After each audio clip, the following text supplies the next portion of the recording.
Pick up your gear and open your chests. Throw on your armor and head out on a quest. Hey, hey, it's a brand new day. On the Sword Coast, your allies will help with blazing bows and magic as well. Hey, hey, heroes on their way. Fighting forever against overwhelming odds. Fighting together in favor of multiple gods. Idle champions of the forgotten realms. Idle champions, adventure never ends. Idle champions, hit you while I'm there. Idle champions, you will say again. Idle champions.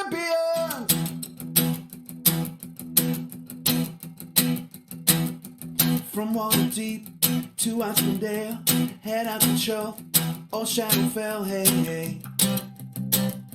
Together we stay. Walk to the monsters, walk to the boss, walk to the right, it's never a loss, hey, hey. Bad guys to slay. Fighting forever against overwhelming odds. Fighting together in favor of multiple gods. Idle champions of the forgotten realms. Idle champions, adventure never ends. Idle champions, hit you while I'm dead.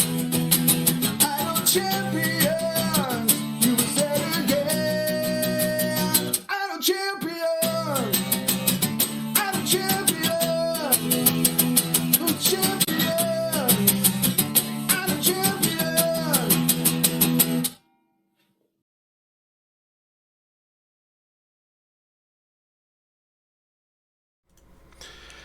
Good morning, everybody, or good time zone, I guess, depending on where you live. It's time for Garwar's Guide, the tutorial show.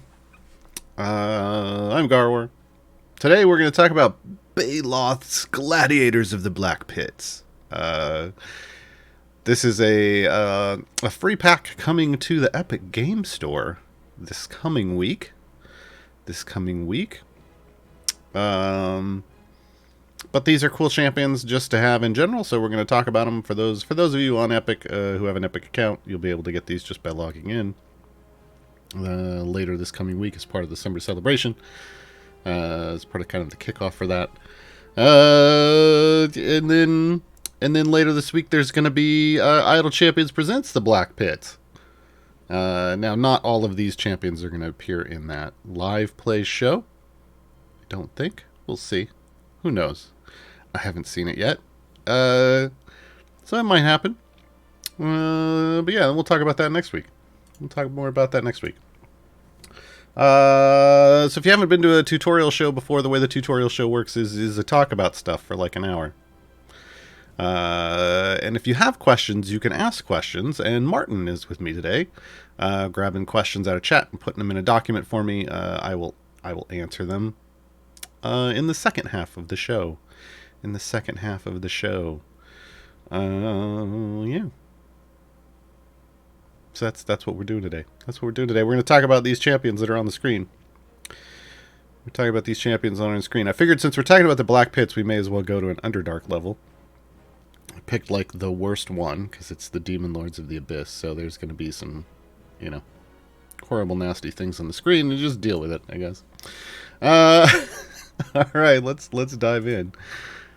Oh, you know what I need to do? Hold on. I didn't use my own code. Open the shop. Make sure you get both of the exclamation points, folks. They're there for a reason. Hey, look at that. It's an Electrum chest. All right. We'll go with Deacon first. Folks, let's talk about Deacon. Deacon! Kobold Bard. Support champion with some speed. Action.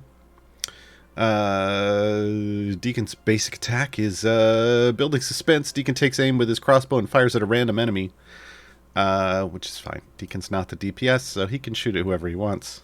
It's all good. It's all good. Deacon functions around Story of Doom. That's the big thing, and the other thing is based off of it. Adjacent champions do 5% more damage per Story of Doom stack. Story of Doom gains a stack every 1.5 seconds to a max of 20. Every enemy killed reduces stacks by 20%. So basically, when you're not killing things, the Story of Doom stacks up. When you are, it goes away. It goes away, which makes sense. That's kind of the way you would want it, right? These amounts will change, based on leveling things up and whatnot. But this is the base stuff. The 5%. Confidence in the boss, but the key here though is adjacent champions. So Deacon wants to be next to the DPS. Next to the DPS. Confidence in the boss. This is the speed effect. When Deacon has fewer than 6 stacks of Story of Doom, the speed of enemies spawning is increased by 1%.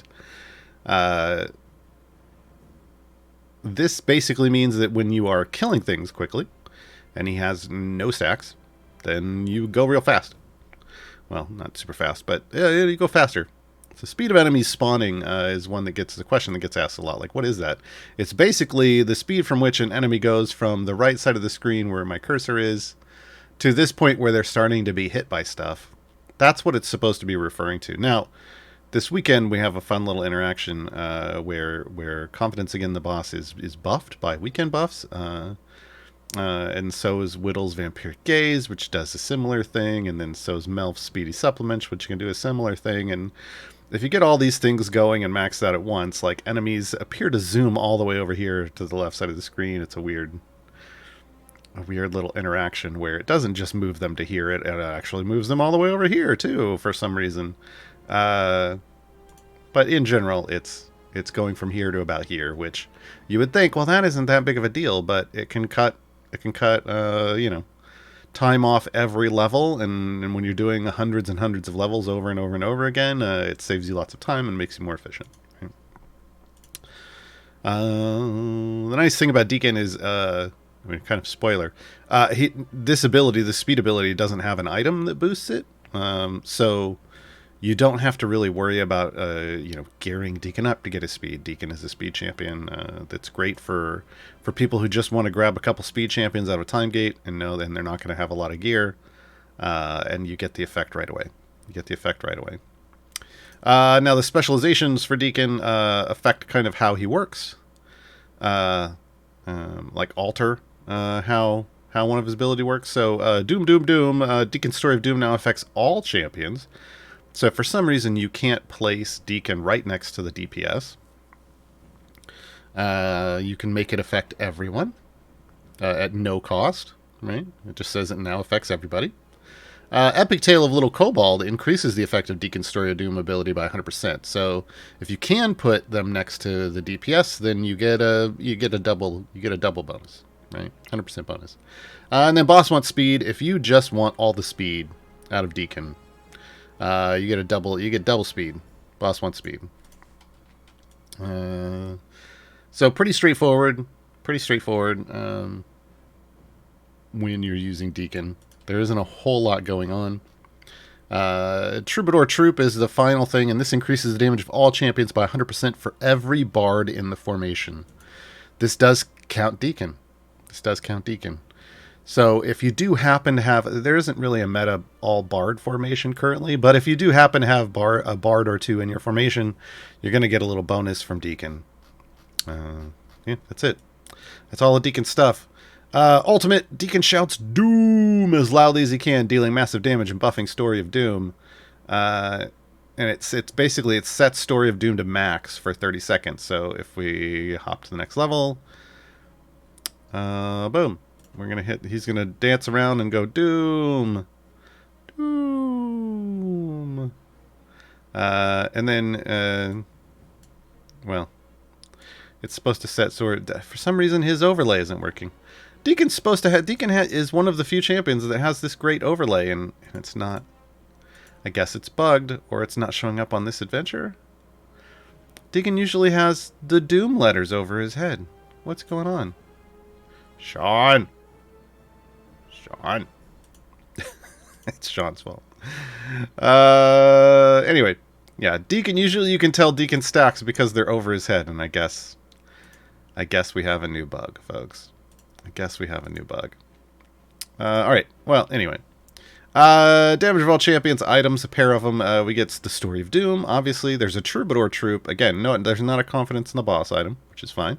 Ultimate attack and ultimate cooldown reduction. Feats, though, we get damage all champions. There is a speed feat for confidence in the boss, so if you want to just go a little bit faster. There's a small Troubadour Troop feat, and there's a dexterity feat. Off the top of my head, I can't remember what that dexterity feat does. It's not for a patron. It might be for Zorbu? I don't know. Not a super big deal. You'll figure it out. It's not a patron, that's usually the big one. So it's going to be like a variant or some champion's ability. Or some champion's ability. Oh, there it goes. There it is. There it is. It's still a bug. Needs to be fixed. There we go. So you get this cool little doom over his head. Cool little doom over his head. And it lights up red if you actually have a stack. That's the way it works. Okay. Up next, let's do Whittle. I'm just going in bench order. Whittle comes from the Heroes of the Plains Streamiverse. That's what I'm calling it, because there were lots of different streams across multiple channels. Alright. Dhampir Gnome Wizard. That's a lot going on already, and let's throw in the fact that they're also a Rougarou. Lougarou. Something like that. You'll see. There's a skin for that. It's in Whittle. Rougarou form. Healing, support, and speed. I don't like the healing tag here. We'll talk about that in a moment, though. Healing, support, and speed. Healing, support, and speed. Consider it more support and speed. Basic attack, Blunderbolt. Whittle fires a firebolt from her enormous blunderbuss, damaging random enemy. So Whittle is a wizard. Yes, they are carrying a blunderbuss, but think of it as their magical focus. Their spells come out of it. Vampiric Gaze. Whittle charms those adjacent to her with her Vampiric Gaze, increasing their damage by an amount. So Whittle wants to be adjacent to DPS to buff them. It's really good in formations to have Whittle adjacent to as many people as possible. We'll talk about that in a moment when we get to it. Hurry up now. Champions affected by Whittle's Vampiric Gaze have a 25% chance to immediately reset their base attack cooldown after they attack. This is one of those reasons you want Whittle adjacent to lots of people, especially if they're people that place on-hit effects, right? The chance to get those out more often is fantastic. But that, as if that was enough, it's not. Tasty Friends. Champions affected by Whittle's Vampiric Gaze look extra tasty to the enemies. Each affected champion increases the monster spawn speed by 10%, stacking additively. This is that same monster spawn speed effect that Deacon has. So you can really max it out by having them both in together. And again, the more champions that are around Whittle, the bigger the effect. Specializations, it's really one specialization with 3 different focuses. So the effects of Whittle's abilities on champions affected by a Vampiric Gaze are increased by 50% on champions with a pair of stat scores that are 12 or higher. Like one or the other of 2 stat scores 12 or higher. The first one is Strength or Dex. The second one is Int or Con. The third one is Wisdom or Charisma. You just got to meet one of these requirements somewhere.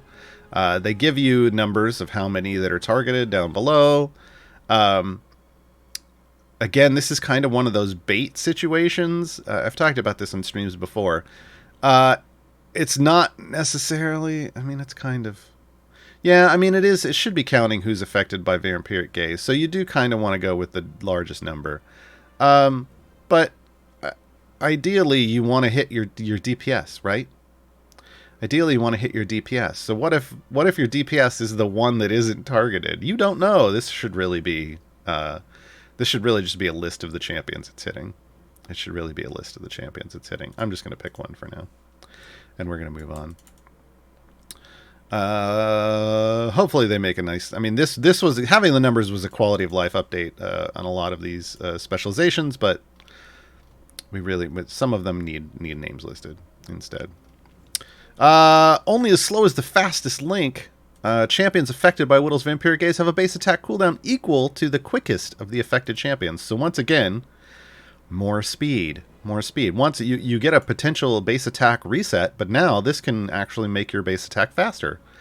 So depending on who's around Whittle, like if we move Whittle over here, we will see Deacons is 6.75. Baloth was the other one over here, 5.75, right? If I move this back over here, Deacon is now 4.75. What?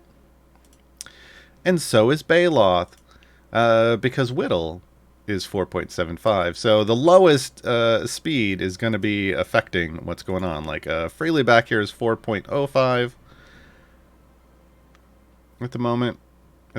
If I move Freely up here, everybody goes down to 4.05. See how that works? So again, this is great if you have on hit effects like debuffs that get placed on hit, like Freely's debuff. Normally I would want Freely right next to Whittle. Crawl, anybody who does those kind of on hit debuff effects that can stack up and you have to apply to it, or Kira. Having them near Whittle and also having somebody who's a fast attacker near Whittle means you're spreading all those effects faster. It's fantastic. Especially if you have everybody that's qualifying for Freely's Luck of Yondala around Whittle. Not only are they attacking faster, but they're getting free base attacks every now and then as well. So it just works out really well. That's everything. Okay. If you'll notice, when we were going through this, folks, no healing effect, right? There was no heal mentioned in the abilities. It's because it's on her ult, which is why I don't like that. I don't like if the only heal is on someone's ult. Or if it's not a constant heal. I don't like those things. I don't like the tag. But here it is. Vampiric Bite. Whittle leaps out and ferociously bites a random enemy, dealing enormous damage. Citizen leaps back into the formation where a Vampiric Bite heals her and everyone affected by Vampiric Gaze for an amount equal to her own max health. Here we go. Chomp back, and everybody got little green numbers. That's it. So it's a heal on the ult cooldown. And it's only healing people around her. So if you need to heal the tank, you can move Whittle up next to the tank if they aren't there already. Pop the Vampiric Bite and then move them back. It will heal whoever you put them near. But there are a couple of healers like this that don't really have like constant heals going on. There's a couple that are based off the ultimate. I think Eliwick has a heal based off the ultimate. And then there's one that's just real weird triggers, like Regis. Regis has a heal. It's a real weird trigger. I don't really consider any of them healers because it's not like a constant healing effect, like say Celeste or Dinar or Keelik. Briv is even a better healer, right? So keep that in mind. All right. Next up, Baloth. Baratil. Baloth, Drow Sorcerer, comes to us from the Heroes of Baldur's Gate affiliation. Basically, anybody and everybody that has a name that ever passed through Baldur's Gate is part of this affiliation. Now it's just they're throwing everybody in. They're giving everybody that tag. Did you vacation in Baldur's Gate once? Let CNE know, and they'll put your name in this affiliation tag. Baloth's base attack. He's support and gold find. Baloth's base attack is Chain Lightning. This actually helps trigger some other things, so this is important to pay attention to. Baloth fires a bolt of lightning at a random enemy, which deals damage and arcs up to 4 times, so potentially hitting 5 enemies. 20% less damage per arc. It's not really, we don't really care about the damage though. Baloth's first ability, paid partially with pain. Enemies hit by Baloth's Chain Lightning drop more gold when killed. This is why it's nice that it arcs and you can hit up to 5 things, right? This is also a sticky effect. What do I mean by that?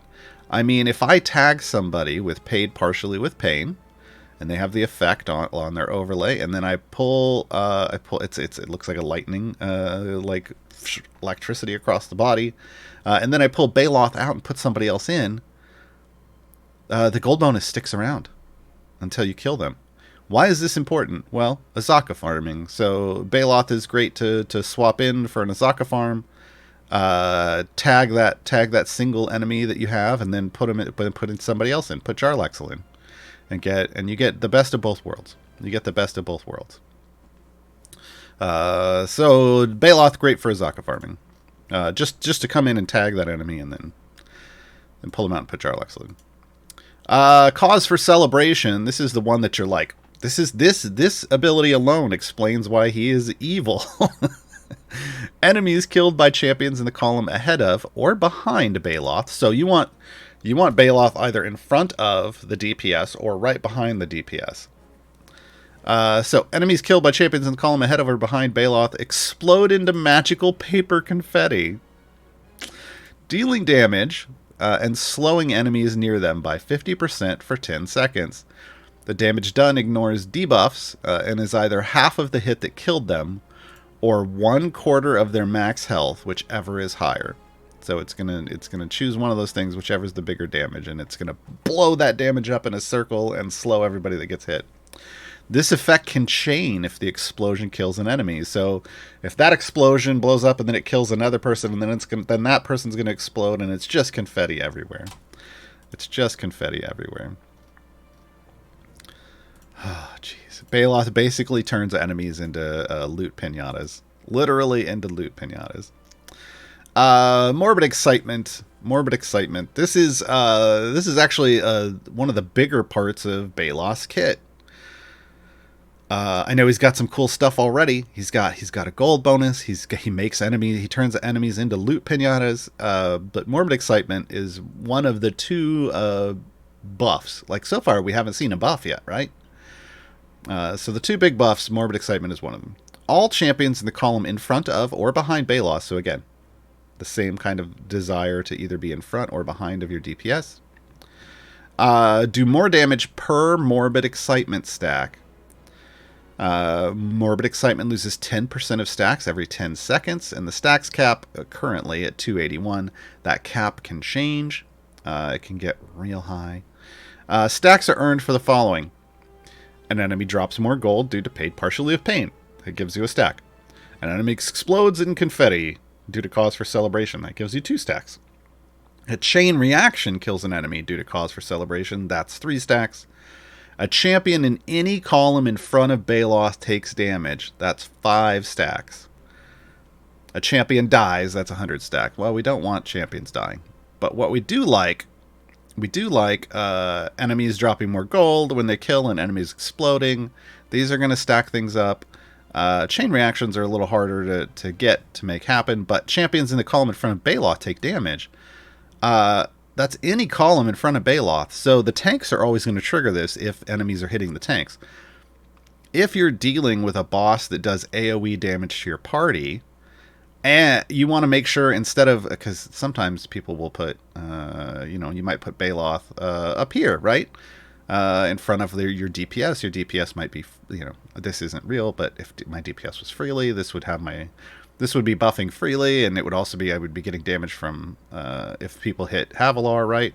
But when I'm dealing with an AoE that's hitting the whole party, I want to get as many stacks off that as possible. So placing Baloth, potentially behind the DPS, or even behind the DPS, where Freely is pretending to be a DPS here, and then you're getting credit for everyone that's getting hit. That can be nice, right? That can be nice. So keep in mind these are cues on how to place Baloth in your formation, right? There's another way to wrap these up. We'll talk about that in a bit. Generous Djinn is the other big ability. This is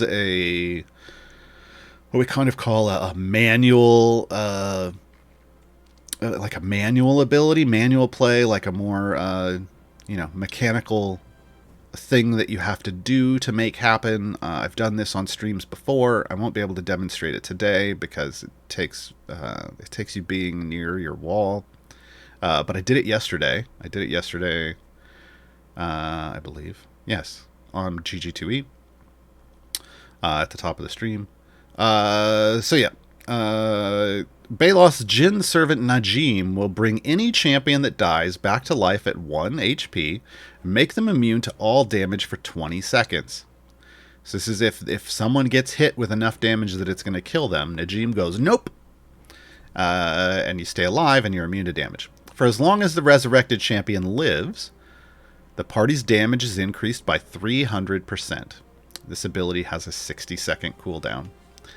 So once every 60 seconds, Najim keeps somebody from dying.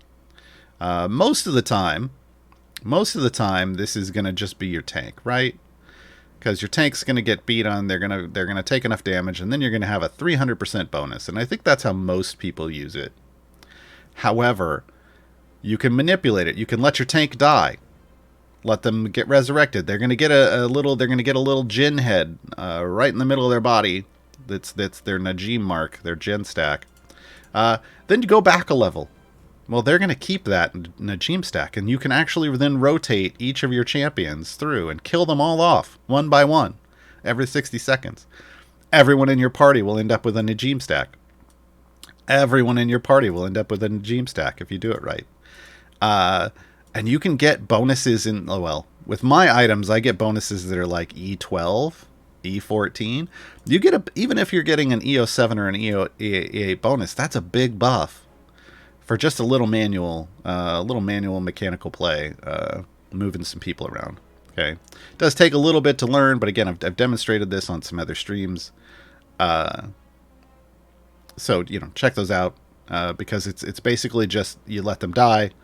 Switch levels. Like one of the keys here is, move it back. I like to jump all the way back to level 1 with a shift click. It's a little harder to do on console, but then we jump back, and then I'll let the timer reset, and I'll switch somebody else to the front, and then I'll just turn autoplay back on and do it again. Yeah, over and over and over again until everybody has a little icon. And when you go over to formation buffs, there will be a generous gen, and it will count the stacks. It will tell you how many stacks there are and show you the buff total. So. It's pretty fantastic, folks. It's pretty fantastic. It's something you only want to do when you're towards the end of your run. Because it's almost impossible to try to kill people off early on in your run. It's not going to happen. But when you're at your wall, just push normal with all your other buffs until you kind of hit a wall. Kill everyone off, and then you'll push further. And then you'll push further because you have a lot more damage, right? So it's kind of something you do, kind of that active play thing you do at your wall, near your wall, to extend your wall further. All right, specializations. We have Balos' birthday party. This increases the cause for celebration related stacking values for Morbid Excitement by 100%. And increases the damage bonus by 100%. This is kind of... If you don't really care about pushing super far, but you just want to get some extra damage out of Balos so you can complete like a variant or whatever as quickly as possible, but you're not going to need like every last bit of power to complete the variant, you can go Balos' birthday party. It's totally fine. Overexcited. This increases the max stacks of Morbid Excitement by 200%, so you get a triple value.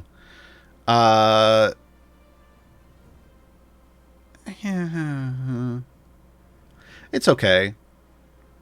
It's a little more, like if you want a little more damage, if you're going to need a little more damage than Balos' birthday party, you would go with this one.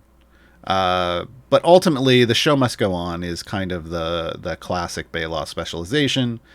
Champions resurrected by Najim are invulnerable for an additional 10 seconds, so that makes them invulnerable for 30 seconds.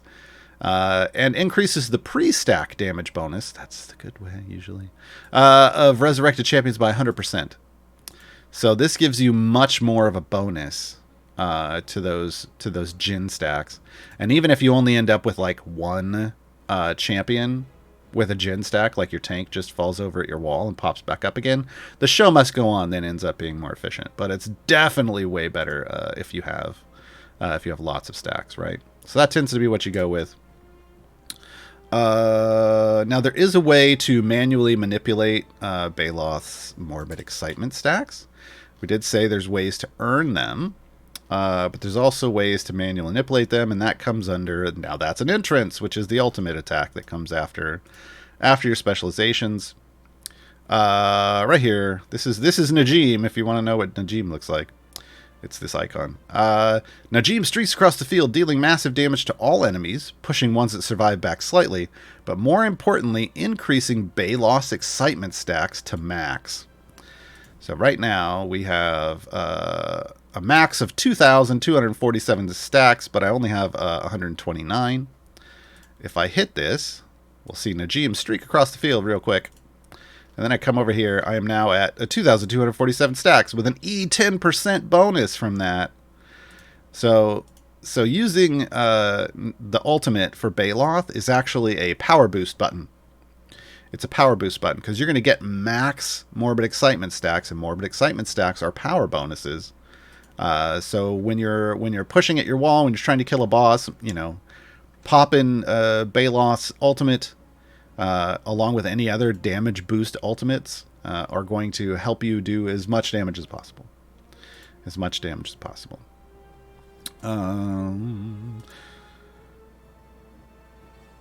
Oh, items. Items. I was like, there's something else I was going to talk about. What? Saturdays, folks. A pair of Damage All Champions items. We get paid partially with pain, so this is the gold find item. We get Morbid Excitement. Yes. And this is the effect. So this is the damage bonus. Plus there's a max stacks item, so you can build stacks up higher with an item.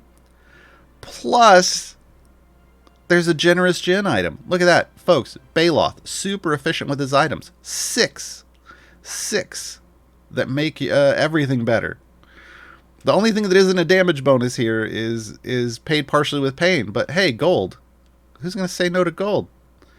Right? Well, Rust, because he only wants one gold piece. But it was a rhetorical question, folks. So Baloth is one of those who's, you know, getting lots of gear and getting lots of item levels. The item levels spread out all across. It's just real good. There's lots of good stuff here. And Generous Gen, obviously, is super amazing. Super amazing item. All right, feat-wise, Damage All Champions. We get some gold items, but then we get max stacks of Morbid Excitement if you just want lots of stacks. We get Generous Gen. That's the ones I run. Post-stack buff bonuses.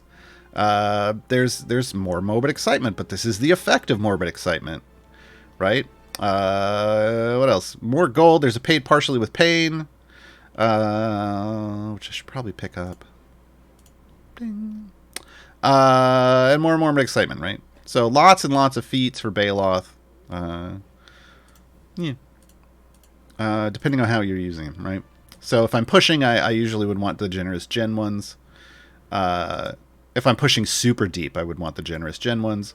If I wasn't, I might go Cause for Celebration, or I would probably go Morbid Excitement effect. And then if I was gold fight trying to do a Zaka farming, I would tag that paid partially with pain one in. That's the kind of stuff we're talking about. All right, next up, Freely. Oh, you know what I need to do? Hold on. Deacon has a few skins. I like the Red Dragon Disciple. Let me switch these back into skin forms after we talk about them. There's Ascendant Whittle. Baloth lately. Baloth has quite a few. I don't have Baloth Baratowl. See where I'm going? Bear Owl. All right. Shadowfell. There's Ascendant. There's a Red Baloth. Red Panda. That one scares me. It's Jareth basically, but you know, I like the pirate one. I go with the pirate one. All right, Freely, folks. Freely. Freely comes again from the Heroes of the Plains Streamiverse. Halfling, Bard, Warlock, and lots of other things. But in this game, it's Bard and Warlock. Support and Gold Find.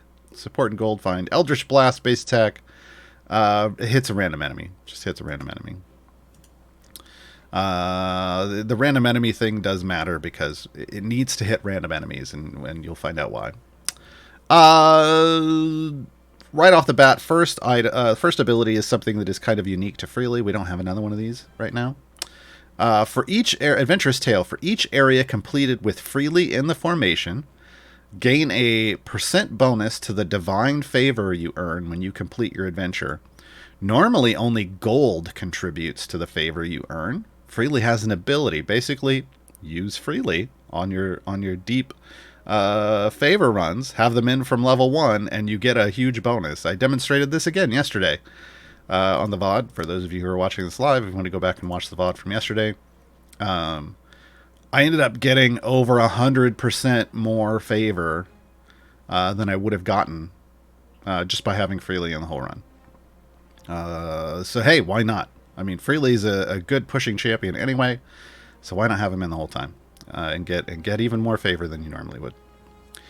Now the key with this is he just needs to be in when you're completing the areas. He currently doesn't count areas that Briv skips, but who knows? Maybe they'll change that in the future. And then when you get to the end, you don't even have to have them in the formation. The bonus stacks up during the run. They can be out of your formation when you get there. See, there's even feats for this. Hold on, I just realized I hadn't switched these back yet. Okay. The main thing for Freely though is Luck of Yandala. This is the biggest ability. This is the core of Freely's kit, and of course they tell us nothing about it. Of course they tell us nothing about it. If you go over here to formation buffs, they tell you about it over here. I don't know. I don't know when they're going to change that, folks. So, grants the Luck of Yandala to this champion. Each champion that attacks with the Luck of Yandala applies a random lucky break to enemies they hit for 15 seconds. Lucky breaks are basically temporary debuffs, if you want to think about it that way. So it's applying an temporary on-hit effect. It lasts for 15 seconds.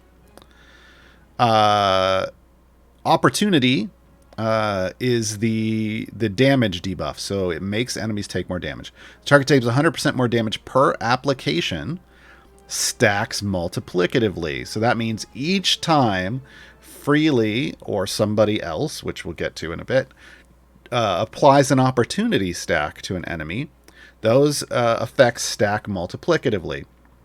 So this is a big deal. This is a big deal because whenever they stack multiplicatively, whenever you get numbers stacking multiplicatively, those are the ones that can get out of hand real quick. Because if you get 3 or 4 or 5 stacks, it's just the numbers get real big, like orders of magnitude larger. It's a big deal. And then there's a bonus, post stack bonus that comes on from other things. Requisition is the gold find one. The target drops more gold per application. Stacks multiplicatively. So again, Freely fantastic in Azaka farming formations. Fantastic. Freely and Krull both kind of work the same way with these multiplicative stacks, and they just blow your gold find numbers up through the roof. Follow through. Any champion who attacks the target will have their next base attack cooldown reduced by 0.1 second per application. So this one's additive. It kind of has to be because it's talking about seconds. You just don't know how many are going to be on a target. That's a thing. We have no way of knowing how many of these stacks are on anybody. We just know if they're there or not with these little descriptions in the parentheses. These are the images that show up above the enemies. Stagger. The target has a 2% per application stacks additively chance of being stunned when they're attacked by any champion. So the big things here are opportunity and requisition. And right away, when you first get Luck of Yandala, Freely's the only one applying this, but that will change in a bit. Unlucky for them, this increases the effect of Freely's Luck of Yandala Opportunity Lucky Break. So this is the damage one. By 1%. This applies to the post-stack value. So when I said there was a bonus, this is 2403, and I come over here and it says the total effect is increased by an additional 2403. It does it post-stack. Which is, I mean, it's still nice. Obviously, pre-stack, if it was pre-stack, it'd be Krull levels of... It's already bad, it's already really good for us, I should say, because it stacks multiplicatively, but it would be really wild if this was pre-stack. Now, we want to apply that. Obviously, we want to stack as many Freely stacks as possible, so how do we do that? That's the specializations. So... Freely's Luck of Yandala ability is granted to, and then based off what you choose. All lawful champions, all neutral champions on the lawful neutral chaotic axis, and all chaotic champions. So, This is one of those situations where you need to kind of understand what your champions are doing. It's not about just, it could be potentially just about the most number of attackers, but more often than not, it's about a combination of the type of attack they're doing and their attack speed. All right, so having Whittle, again, Whittle doing attack speed, this is great. You would want lots of people around Whittle applying Luck of Yandala. But you want to match the types of attacks that are happening to create the best possible situation. If you are pushing really deep, that means you're usually going to end up with a mass of enemies stacked up on your tank or tanks, right? Having a bunch of single target attackers, like say there were 7 or 6 people in your formation that were lawful. Yeah, I mean, you might go with that. If they're all single attackers, though, it might be difficult for them to really stack up multiple stacks on a huge stack of enemies if they're hitting random enemies, right? Now, if they're all hitting the first enemy, like if it says it attacks the closest enemy, again, this takes understanding your champions, then yeah, you might get a lot of stacks on that one enemy, and that would be huge. That's what's going to allow you to blow it up and potentially chain kill everything else, right? But knowing if your attackers have, like, does your champion have an AoE? An AoE is going to apply a stack to everything that it hits. So having a couple AoE champions, it might be better to run neutrality if you have 2 AoE attackers with neutrality and a huge stack. And they're fast attackers. You're getting a lot of stacks built up, especially if you're queuing off like a Whittle on that entire mass, and that's a better chance again of blowing it all up. Or if you have a multi-attacker. A multi-attacker is going to be more valuable in a lot of cases than a single target attacker because they can hit multiple enemies with their attack and thus apply multiple stacks of Luck of Yandala. Right? So it's not just about counting how many you have. It's also about recognizing what type of attacker they are. I'm just going to pick one for now because we're not really doing a deep run. But just understand you want to make sure you're setting up freely. Like if you have a formation that you run all the time for deep pushing, just take a moment, learn what the right spec choice is for that formation, and then make sure you're choosing that when you're running freely. Okay, freely has another positional formation ability called Cutting Words. It increases the overwhelm point of tanking champions that are under attack by 5. As long as they're within 3 slots of freely. So if you make sure, like right now, this wouldn't count. But if we move it here, we're now within 1, 2, 3 slots of freely, and freely can boost Havilar's current overwhelm of 20 up to 25 once they're under attack. So a little bit of a bonus. Now, where this really comes in handy is if you have like Archon tanking in a double tank formation. But Freely's within 3 of only the other tank, then Archon, you can usurp it and basically multiply it, and suddenly Archon has like over 100 overwhelm, which means he doesn't take any bonus damage at all. So there's some interesting usage of that in Archon sense. Ultimate for Freely, I Will Not Deafen. Freely grabs his sword and smashes into his opponent for massive damage. He just picks a random one, as we'll see here. Boom, shoots across the screen. He also applies or refreshes all 4 lucky breaks on that enemy, if it survives. So that's a way just to make sure that they have every lucky break. All 4 of them at once. That's what his ultimate does. Item-wise, damage all champions item. This is the gold find item, so this is Luck of Yandala Requisition. This is unlucky for them, so this boosts that damage debuff. Right, the post stack effect of the damage debuff, so it's still going to make the damage debuff bigger. We get an adventurous tale item, so this is going to help your favor. So both gold find and favor bonuses. Then ultimate attack and ultimate cooldown. So Freely has some nice targets here for getting epics and leveling them up because all of his items are really nice. These 3 are just really nice. Feat-wise, Freely has a fantastic set of feats. Starts off with all champions damage to gold fine, like a lot of support and gold champions will. But then we get a pair of requisition lucky breaks. So these are the ones you're really going to use for gold find, because these are the bigger bonuses. There's a pair of adventurous tale, and there's a pair of unlucky for them. So I use unlucky for them. I will pair up unlucky for them when I'm pushing. Because this is going to give me the make enemies take a lot more damage. When I go to farm gold farm with the Zaka, I switch in Lucky Break to get as much of the gold find bonus as possible. And then right before I reset, I switch in Adventurous Tale to multiply the favor bonus I'm getting. Then I reset, I get all that favor, then I start my next round, I go back to unlucky for them. Right? So you kind of want to collect all of those 6 feats, because they really are perfect kind of, again, active play switching to make sure that you're getting the best bonuses possible. If you don't have them all, having a combination of gold find, like early on before you soft cap your champions, having some kind of gold find with an unlucky for them feat combination is good.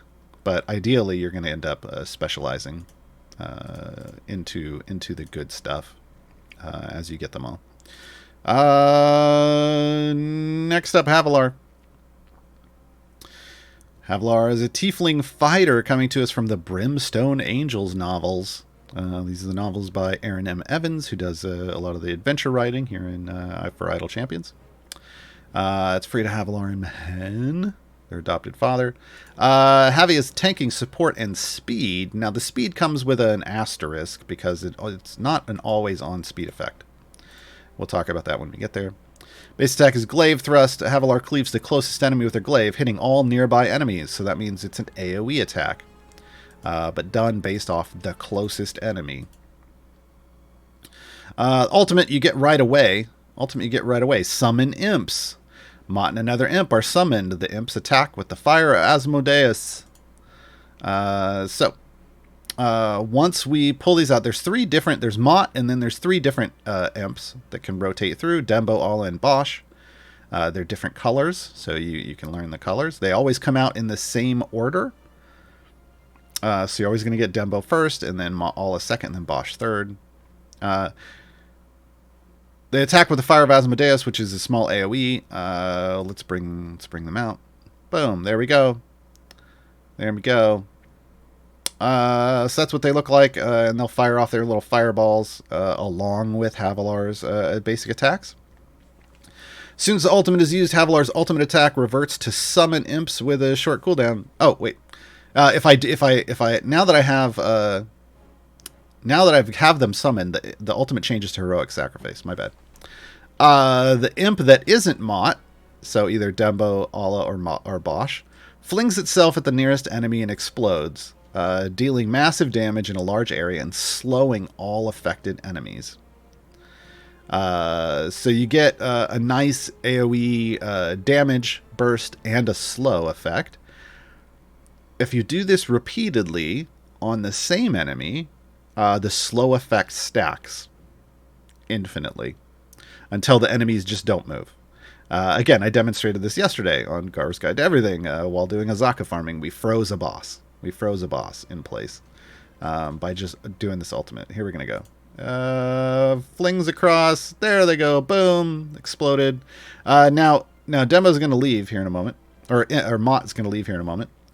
As the cooldown ticks back down. And we have summon imps again. It goes back to summon imps. Now this next time we're going to summon a different imp. Because the other one, gave itself for the cause. So see, now we have another imp. Different color. And once again we get Heroic Sacrifice again. So we can rotate through these. There they go. Boom. And we can get all the way back. It'll go back, and then we get the first one back again. Then we get the first one back again. This is important to keep in mind on how to summon and rotate these imps, because they're gonna have different effects. Which reminds me, the game isn't gonna tell me all of them. I have to go get that from my own guide. Hold on, while we're waiting for the cooldown here. Oh, waiting for the cooldown here.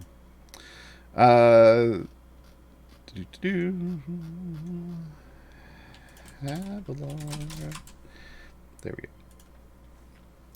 Okay. So, Summon Imps is the very first ability you get. Again, that is queuing off of the ultimate. This is one of those where you don't necessarily want to have a familiar roaming the ultimate bar because, well, you'll see. You'll see. Next up, Leadership Summit. Havilar increases the damage of all champions in the 2 columns behind her by an amount. This ability is augmented by whichever imps are currently assisting her. So this is why knowing where what your rotation is and rotating correctly is important. So, for Leadership Summit, Mott, who is always out, Mott will increase the effective Leadership Summit by 400%, but only on Tiefling champions. So this is, obviously, this is helping you boost Tiefling DPS. Hey, her sister Farida is a Tiefling DPS. It's almost like their kits are meant to work together. Now, Mott's always going to be out if you have a combination of imps out. Mott is always going to be there. So Leadership Summit with imps out, always going to be buffing Tiefling DPS. Now Dembo, who's the first one, that increases the effective Leadership Summit in general by 200%. Alla increases the effective Leadership Summit by 50% for each enemy Havilar is tanking. So that's kind of the big one. If you're tanking at your wall, you want to get the most possible damage. You want Alla out. That's the second imp. Okay. Bosch increases the effective Leadership Summit by 400% if there is an enemy or if there are enemy or boss and rage stacks active. So if all you're down to is the boss and a boss level, you want Bosch out. That's the third imp. Right? So Havilar, a bit of an active play champion. Now, are you getting enormous bonuses for this? No, but sometimes that 400% is going to be what you need. That's 5 times damage. Sometimes that's going to be exactly what you need. So keep in mind that you can alter these effects a bit and get very specific boosts based off what's going on. Having the first imp out is just good for general pushing because it's just it's a nice flat 200% bonus. Always active. Alla for tanking, Bosch for bosses, right? All right. Next up, Sister. This increases the effect of Havilar's Leadership Summit by 200% when Farida is in the formation. Again, they really want you to use the Brimstone Angels together. Infernal Fortitude. This is the health share, so 25% of Havilar's health goes to everybody else. This is what makes. This is one of the ways tanks help make your entire party more durable, so protect you from AoEs and that kind of stuff. Fiendish Resolve. When any fiend is in the area, Havilar focuses less on her own attacks. This means if you see the attack cooldown just went to 12.5 seconds because there's a fiend on the screen. It was 6.25, so she attacks less. And she focuses more on buffing the party. Her base attack cooldown is doubled, but the effective Leadership Summit is doubled. So she's like, I'm going to attack less while you do the killing. Now keep in mind, well, we're about to get there. Battlemaster. Each time Havilar attacks, she increases damage of all champions by 1% for each enemy she hits. This is additive, up to a max of 20 stacks. The effects last for half of Glaive Thrust's base cooldown. So when her attack speed is doubled, the attack cooldown is doubled, you're going to get about a 6-second buff based off the number of things she hit previously. Again, this maxes out when you're dealing with lots of enemies stacked up on top of her. Now, Fiendish Resolve, though. Fiendish Resolve, that's this one about having an imp on the screen. This has bonus effects when the imps are out, or when fiends are on the screen. This has bonus effects when imps are out as well. So, Mott, again, Mott is the base imp that's always out. It's the top one. This increases the effective Leadership Summit by 25% per fiend enemy on screen, stacking additively. So if you are, I don't know, in Hell, which is a place you can go in Idle Champions, where there's fiends everywhere, kind of a big deal. Havilar multiplies your buff in Hell, right? Now for the other three, the first one, Dembo. Fiends have a 50% chance of dropping 2 quest items or counting for 2 kills when killed. This is her speed effect. But note, it's only on fiends. This is why I said her speed effect has an asterisk next to it. So she has a speed effect. She needs her imps out. It has to be that first set of imps, and there have to be fiends on the screen. This is why a lot of people used Havilar for speed runs in Mad Wizard, because Mad Wizard actually has a lot of levels with fiends on them. So, you know, when it's triggering, you're actually getting a nice bonus. You're getting double credit for things.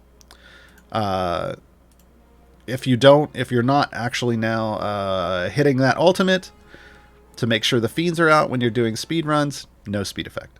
No speed effect. Now, CNE has been asked to add a feat, maybe add some way for us to get Mott and Dembo out when automating with Modrons, and they're thinking about potentially doing a feat for that. Until we get it, just know you have to hit the ultimate once to get her fiends, to get her imps out, so that they can trigger the speed. Second bonus for Fiendish Resolve when Alla is out. Fiends take 100% additional damage from ultimate attacks. Bosch. Have the damage Havilar takes from all attacks and triples the damage of Heroic Sacrifice. Heroic Sacrifice is the ultimate. The Bosch is great to have out when you're tanking because it's just half a damage. You know, I mean, why not? It's not a huge difference when you're dealing with large numbers, but sure, less damage, right? So when you're doing Fiendish Resolve, or when you're attacking a boss, is usually when you're having your biggest trouble. Remember, having that third imp out, having Bosch out, is going to increase the effective leadership summit by 400% for the with the boss out, and also have the damage Havilar takes. So they're all kind of queued up together. Now, specializations. We can do Speedy Sacrifice or Mastery of Battle. Speedy Sacrifice lets you summon imps and blow them up faster. So if you're really rotating, if you want to just rotate through the imps as quickly as possible and queue out those slow effects, those explosions, and those slow effects as fast as possible, you can go Speedy Sacrifice. I believe you're going to want this for doing her achievement. Mastery of Battle, though, just increases the duration of Battle Master's effect by 100%. Remember, Battle Master's effect lasts for half of her base attack cooldown, right? Choosing Mastery of Battle means Battle Master's effect is up the whole time. So, if you're not going for some speedy imp sacrificing shenanigans, Mastery of Battle is the fantastic option because it keeps Battle Master's effect, which is a buff bonus, up all the time. Or I shouldn't say all the time, because if you queued it up on a 6.25 second attack, it would be up for 6.25 seconds. But then if a fiend shows up and she doubles her attack, there's going to be a small bit of time where it's not up, right? But for the most part, you then have it up all the time. 90% of the time, it works every time. There we go. We'll do it like that. Item-wise, we get a pair of Damage All Champions. We get a health item, which is, you want to see this on tanks or else they're going to fall over. We get Leadership Summit, we get Battle Master, and we get Ultimate Attack Damage, because they're not going to do Ultimate Cooldown because it's already real slow, right? It's already real slow. Lots of feats here as well. We get a lot of Damage All Champions. We get a lot of health feats, including a 60% health feat. That's real nice. Leadership Summit by 40%. Leadership Summit by 80%. It's a 50,000 gem feat, though, or a cash feat. We get some Overwhelm, and then we get some stat feats. So Vajra summons Constitution by 1. It's in the name, folks. This helps you qualify for Vajra as a patron. And then increased charisma score of Havilar by 2. Takes... Oh, geez. It does something nice. Why can't I remember? Charisma... oh, I already have it assigned. That's why. I believe this takes you for Zariel? It's more than enough for Zariel, I think. Strength 10. Yeah. It's going to qualify you for Zariel. I swear it does something else, too. And I can't remember off the top of my head. There's someone that wants Charisma 16. There's something that wants Charisma 16. Did I put that in my guide yet? I'm going through and making notes in my updated guides, and I haven't updated Havilars yet. But when I do, I'm making notes of where, like what feats are used for. Oh yeah, Charisma 16 is probably Hitch, but she's not a DPS, so that doesn't really matter. But yeah, the big thing is you get to go to Vajra, you get to go to Zariel. So those are being useful in patrons, like accessing patrons are a big deal. Accessing patrons are a big deal. The more champions you can get in patrons are a big deal. That's everybody, folks. That's going to be all 5 of Baloth's Gladiators of the Black Pits. Again, this pack is coming to the Epic Games store. That's the only place it's going to be a giveaway. It's going to come with these 5 champions, a bunch of chests. It's going to come with a skin, a Black Pits Baloth skin, and a Baby Tarrasque familiar. The skin and familiar will take you... I did already have it equipped. It takes me to 14. Yeah. I remembered that after the fact. So anyway, it's 14 again. I think it's just the patrons is the main one, and it might qualify for some other things. Anyway, the Black Pits Baloth skin and the Baby Tarrasque familiar. The way they do these is it's exclusive to whatever platform it's a giveaway for. But then a few months later, it will end up in the gem shop. It will end up in the gem shop. So those will be things that that we can get even if we're not on those platforms. Like I'm playing on Steam right now, so I'm not going to get any of those giveaways. But a few months down the line, they're going to add that skin and the familiar to the gem shop.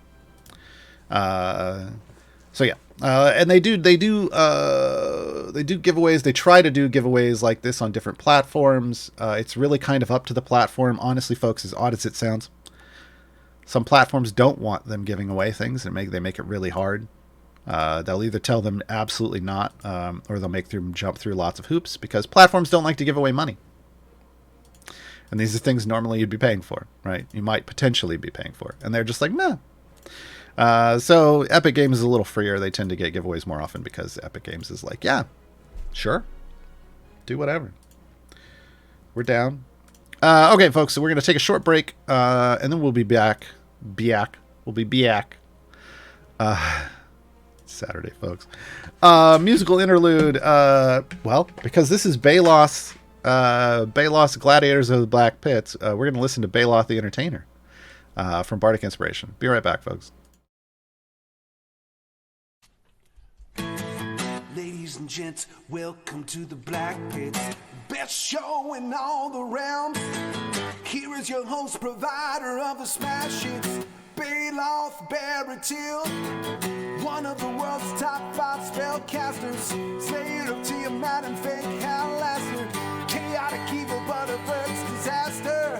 He is the underdog's greatest ringmaster, Baloth the Entertainer.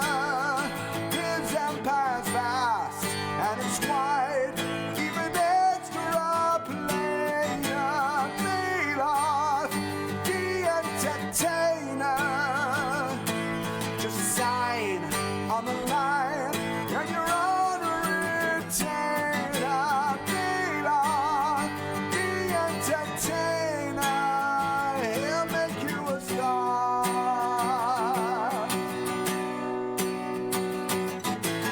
He is the chosen of the Raven Queen, served by the noble Jim Dezine. He's got the illest hound you've ever seen. He is the shadow sorcerer supreme.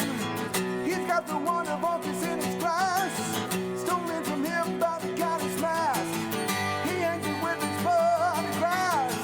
His favorite pet is his Taran. Baloth the Entertainer. His empire's vast and it's wide, even extra plainer. Baloth the Entertainer. Just a sign on the line, and you're on the retainer. Baloth the Entertainer. He'll make you a star. If you want a part to play in this game, come to the pits, grab yourself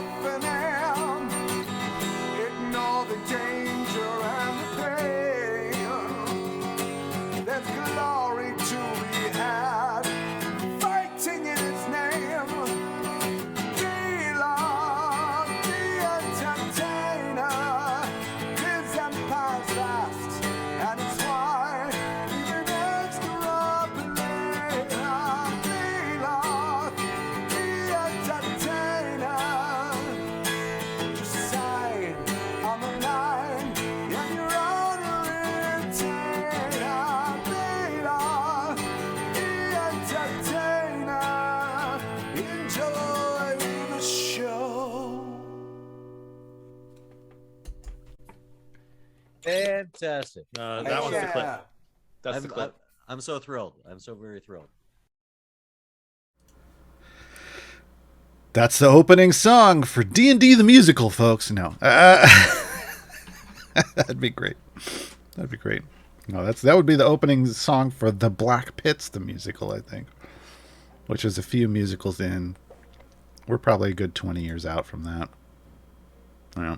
Anyway, we're back. I'm going to be answering hopefully all of your questions. There's a whopping 4 questions that have been asked so far. So, folks, if you have questions, we've got the better part of an hour left.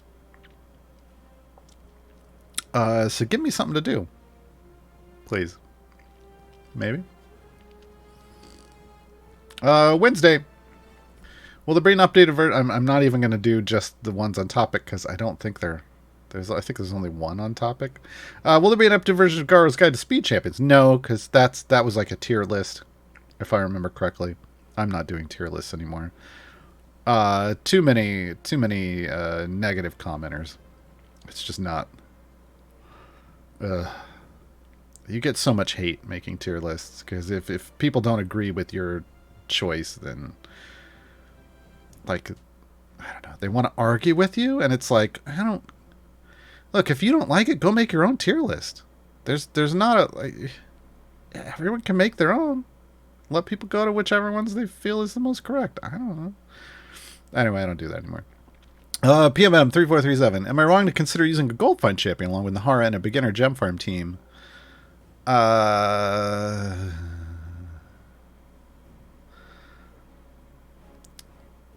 Gold find plus click damage equals click damage. Nahara upgrades equal more stages until resetting when Nahara can't maintain 30 levity. Excuse me. It depends. I mean, it depends on who you'd be putting them in for. Yeah, it really depends on who they're taking the place of, and ideally you want as many speed champions as possible. So if you don't have a lot of speed champions, then sure, I mean you might go for click damage. It just depends on if you're meeting a threshold or not. Usually you're doing Mad Wizard farming, and the goal is just to get to iterations of area 30. So 30, 80, 130, 180, like whatever your favor and or gold find can create. So as long as you're meeting that threshold, you don't really need more. So keep that in mind. Thunder Bunny, is this game on mobile? Sort of. I know some people play it on their phone. It's not really. It wasn't really made to be on a phone. It was made for tablets.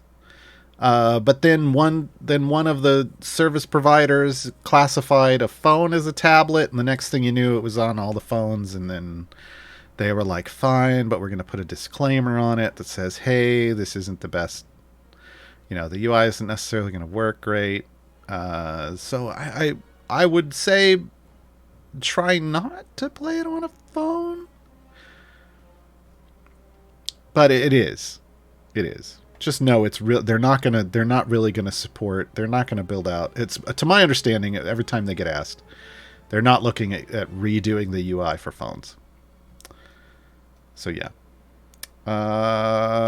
Thunder Chief, I missed the beginning. Do we get this event on Steam or just Epic? Just Epic. It's not an event. So there's two different things. There's the Balos Gladiators of the Black Pits is a Epic giveaway. It's an Epic Games giveaway. However, Idle Champions Presents The Black Pits will be a live play stream next week. Wednesday, Thursday, and Friday.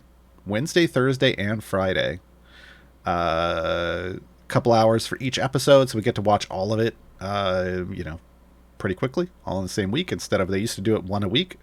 Now we get it all in the same week. That's going to be a thing that starts on Wednesday with the Summer Celebration. Which is the yearly summer celebration. There's going to be a week-long event that goes with that with login rewards and whatnot. That's for everybody, but the Epic giveaway is just the Balos Gladiators of the Black Pits giveaway is just for the Epic. Trezin04, in your opinion, best way to handle patrons? I'm assuming challenges. Oh no. Best way just to handle okay, you're talking about perks. Okay, knock as much of one out at a time or skip around to obtain more perks. Okay, so patrons in general is what we're kind of talking about. When you unlock a patron, you're going to have no influence and no currency. You kind of want, like, the first thing you want to do is you want to come over here to the shop and you want to see how much influence it takes to be able to purchase a time gate piece. Because every patron is going to offer one of these a week, and time gate pieces give you champions at first, and then later are going to help you gear them up to full epic, right? So making sure you can buy this every week is a big deal. So earning that much influence, like, that's kind of your first goal. And that influence along the way, of course, you can spend on perks. Now, the way this works is the left column are local perks. That means they only apply when you have Mert enabled as your patron. So you kind of prioritize a bit filling up the left side first when you're trying to do Mert stuff. And only put as many points into the right side as you need to unlock the next tier, if that makes sense. So here, I can't believe I'm going to do this. Oh, that's going to take a while. Okay, so this is what I'm talking about. I would want to max out, if I was just doing Mert stuff, I would want to max out this side, right? But if I look at the next tier, I only need 5 more perks to unlock tier 2. So I would just go 1, 2, 3, 4, 5, and then I would max this out. Right? Because if I'm doing Mert stuff, I want the big bonuses for Mert, because these are smaller bonuses, because these are global bonuses. So if I'm just doing Mert stuff, I want to max this out. Now, the nice thing about resetting this, we can bounce it back and forth depending on what we're doing, because resetting perks doesn't cost you anything except time, right? So if I'm just doing Mert stuff, I would reset over this way. If I was switching to go do Vajra stuff because I'd pushed as far as I could in Mert, and I can't complete any more of the variants right now. It could happen.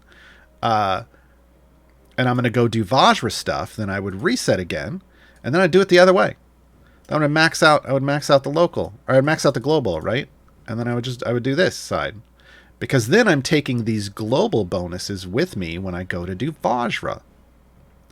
Now this is obviously some min-maxing. Obviously I'm min-maxing here, but that's kind of what we want to do at first until we have enough influence to just buy them all.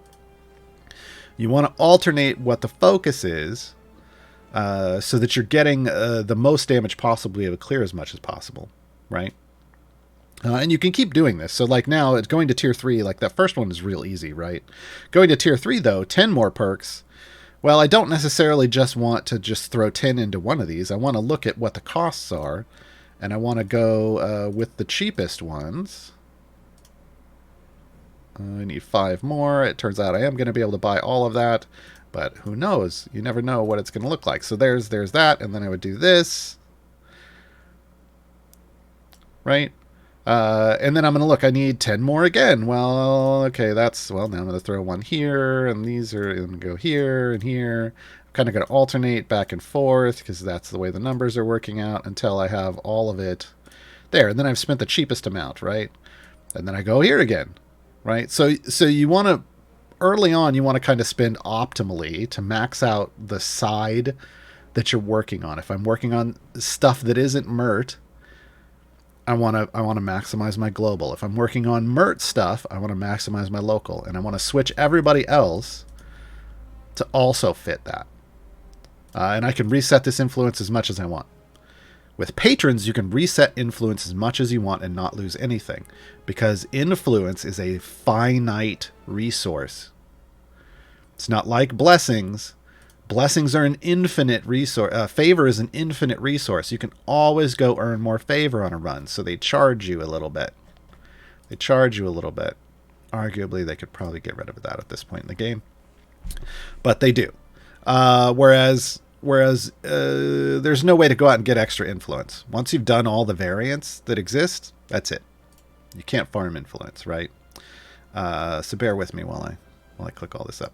So that's kind of how you want to alter your perks when you're working on patron stuff. Again, the first goal is to get enough influence. You look at it as influence goals, and also maybe some perk bonus goals. Like the first influence goal you want is the time gate piece. The second one is the Modron component chest, because buying the time gate piece and your Modron chest every week pays off big in the long run. It's small little accruals of power that pay off big in the long run, and you need to start those accruals as soon as possible. For targeting your perks, once you get Mert, your perk that you want is challenge accepted. So you want to max this one out as soon as possible, because this increases the amount of patron challenge reward earned by 20%. That's this over here. So these are the patron challenges, the reward here 250. This plus 50 is that challenge accepted bonus. This gets me 20% more currency every week for every patron that I'm doing challenges for. Okay, so having this be your early, that's a big deal, because there's a limited amount of currency you can earn every week from challenges and free plays. Obviously, there's a lot out there from doing variants early on, so you can always just go do more variants if you need more currency. But eventually, like me, you run low on those, and you're only earning whatever you're getting from these other things, right? So look for major bonuses on those things as your targets when you're working on patrons, but just keep in mind that it's really kind of the shop you're focused on. You're focused on buying your time gate piece and your Modron chest every week. That's it. Yeah, early on you don't even want to buy patron chests, really. You definitely don't want those potions. The potions are hot garbage for the cost. There's some cool one-time purchase stuff at the bottom. Again, it's all going to be gated by the amount of influence you earn. And you can spend this, like if you notice, I've spent 9 EO8 influence, right? I only have 1 EO8 left. But over here, I have 1 EO9 total influence, because this is tracking your total influence. The shop is tracking your total influence. So you can feel free to spend it all on perks, because it's still going to be there for you to. It's just working as like a high watermark over here in the shop. Okay. But there will be some one-time purchase things that you might like here's a familiar, there's some GEs, there's some feats, there's skins for champions, and if you don't have that champion, if you don't have that champion and it's an event or time gate champion, it unlocks that champion. That can be neat. And then in general, early on, when you first get like Mert and Vajra, those are the first two you tend to unlock. You're probably in like Tomb of Annihilation or Waterdeep Dragon Heist. It is a little harder to get influence there. That's why I say just kind of focus on the time gate piece. If you can get the Modron chest one, great. But it could take a little bit of work. Obviously, you don't need the Modron chest one until you unlock your first Modron core. That's obvious. That seems obvious to me, but may not be obvious to you. It won't even show up until then. But once you get to Baldur's Gate, that's when it becomes really easy to get lots of influence. If you just complete the main storyline, the adventure storyline, you don't do any of the variants in Baldur's Gate. You can push all the way through, and then there are like 2 or 3 variants where the restrictions are basically not restrictions. So doing the patron versions of those are real easy comparatively to other restrictions, and just doing those 2 or 3 variants can unlock all the way up to like tier 4 or 5 of your patron perks. I do this every time. I don't have this. One of these days I'm going to make a guide to patrons and it'll have this stuff in it. But I want to say Ragadraga's crew is one. Is that over here? Yeah, Ragadraga's crew is one. That's an easy one for patron variants. There's something with Madcaps. Oh, it's over here. One of these. Red Caps. Madcap Adventures Redux. This one's not horrible. I'm not going to say easy. It's not horrible. Was one of these? Extreme Heat isn't... I don't find Extreme Heat to be horrible. And I don't. Oh, Relentless Peril. Relentless Peril is another great one. So look for those. There's, like I said, there's 2 to 4 that aren't horrible, that you can knock out pretty quickly and get a lot of influence, because the completion area required is real high, and the influence and currency you gain is based off your completion area. So just know it's going to be a lot easier once you get there. Lurking Rider, what champions would you like to see fighting in the Black Pits if the ones announced weren't available? Oh, like so, I don't know. I'm not really a PvP person, and it sounds kind of like PvP, but I mean, I guess they would be fighting other things, but I don't know. Generally speaking, I like D&D because it's a group of people working together to beat stuff. If it's just like one-on-one stuff, it gets a little less interesting to me. So I don't know, because I don't really think about the champions that way. The Mole's Revenge. You said this pack is going to be on Epic. Yeah. Does that mean if you have the game on Epic, you get it automatically? Yeah. Yeah, you just got to lock in. You just got to log in next week while it's active. It's actually, if you go down to, if you use Epic, you know that there's always like free games every week. Like you can go grab it's in that list because it's basically they value it at like $100 worth of free stuff, because there's a lot of chests and some shinies and stuff. So it's in that thing. So where you're normally collecting free games each week, it's going to be down there. You have to go click that. I'm assuming you have to go click that and not just log in. It could be either. Could be both. Honda Hero, when you convert time gate or event favor, the confirmation window asks if you want to convert all the favor. The all implies that you can convert some of it. You can't do that, right? Correct. They're just being clear, I think, that you're converting everything. Yeah, you can't pick and choose. Zinna Christina, do we need a certain requirement to win this epic giveaway? Nope. Again, it's just, I think I just described it. I think it's either it's either that claimable free thing that you get weekly from Epic, or you're just going to log in and it'll trigger. It's one or both of those things. Arleon, what is this Black Pits thing? Balos Gladiators of the Black Pits is an epic giveaway next week, so it's going to include these 5 champions you see on the screen here, along with a skin for Baloth and a Baby Trask familiar. And a bunch of gear for them. So if you play on Epic, you're going to get a nice bonus next week.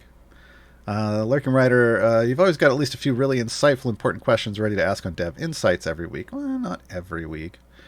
What do you most want the devs to focus on fixing, improving, implementing into the game?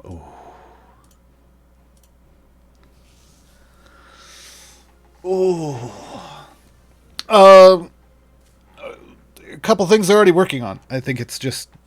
I have a long list. Let me just say vaguely that they already have reams of things of data from me about things that I would like changed.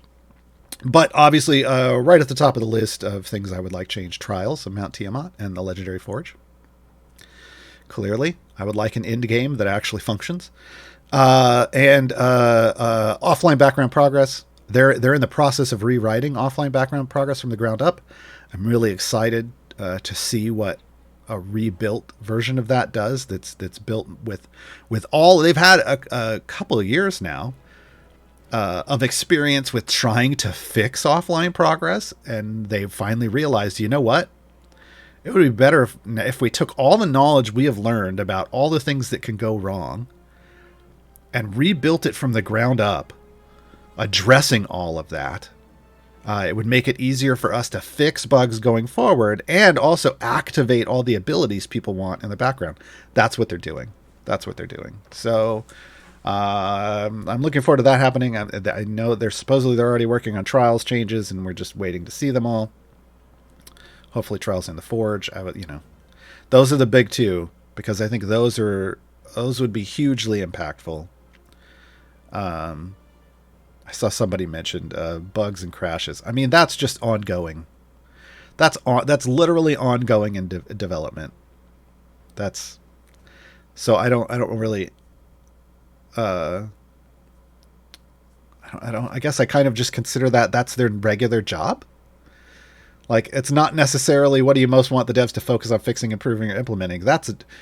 Their regular daily job is implementing regular new content, like events and stuff and champions, and making sure that they're fixing any bugs and crashes that come along with new code or whatever. To me, that's their regular job. So I don't like, I think of a question like this as, what else would you like them to dive in and do? So on top of that, bringing more clarity and transparency to the game, bringing more consistency about the way things are explained and worked.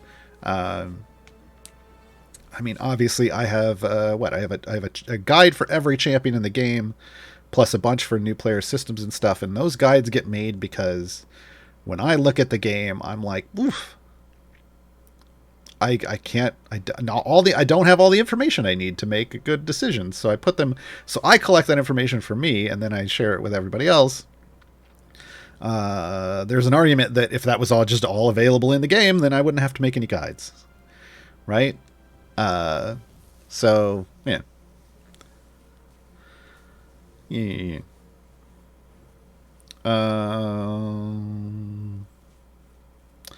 Beyond that, I mean, I don't think I can have any conversation. I can't go into that question beyond that because I know, because I have to schedule things like this tutorial show in advance. All this stuff gets scheduled months in advance. I know some things that are coming, so I can't really go into it anymore. Cuddle Guts, any advice on overall Modron layout? When it's good to split or not? How to structure things overall beyond just basic buff boxing? So let's throw in my speed core. This is a bad example. Hold on. I just forgot this isn't really optimized. We just did the magic core recently on stream. I did this on a tutorial show, I think. So I did, this is a magic core. This is a fully epic. This is my goal. My goal with so here's my first goal. Once you get to level 15, once your core is level 15, I feel like your first goal should just be to try to figure out how to get it fully epic. So just purple flow at all the end nodes.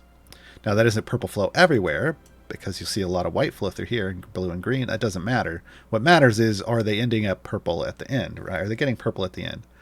So figuring out how to create this scenario is your first challenge.